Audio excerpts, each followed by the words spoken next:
Hello guys, এখন আমি কথা বলবো গ্যাট কলকসু নিয়ে। এই শাক আমাদের অঞ্চলে পৌকসু নামে পরিচিত। এই গাছের ডাঁটা লম্বা হয়, গাছ গাঢ় সবুজ রং, ডাঁটার রং কিছুটা খয়েরি, পাতা দেখতে তিনকোনা খাঁজকাটা হয়। এই গাছে ফুল হয়, ফুল দেখতে অনেকটা কলমের মতো লম্বা। এটাকে আমরা শাক হিসেবে খাই। এই শাকের পাতা ও ডাঁটা সিদ্ধ করে শুকনো মরিচের সাথে রসুন দিয়ে ভর্তা করে বানিয়ে আমরা খাই।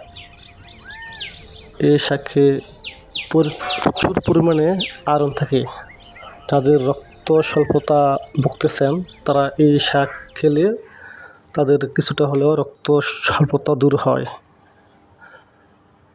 এছাড়াও এই শাক খেলে হাড়ের ক্যালসিয়াম, হাড়ের ক্ষয়েরও কিছুটা হলেও পূরণ হয় এবং কি প্রচুর পরিমাণে ভিটামিন আছে। তাই আপনারাও এই শাক মাঝে মধ্যে খাবেন।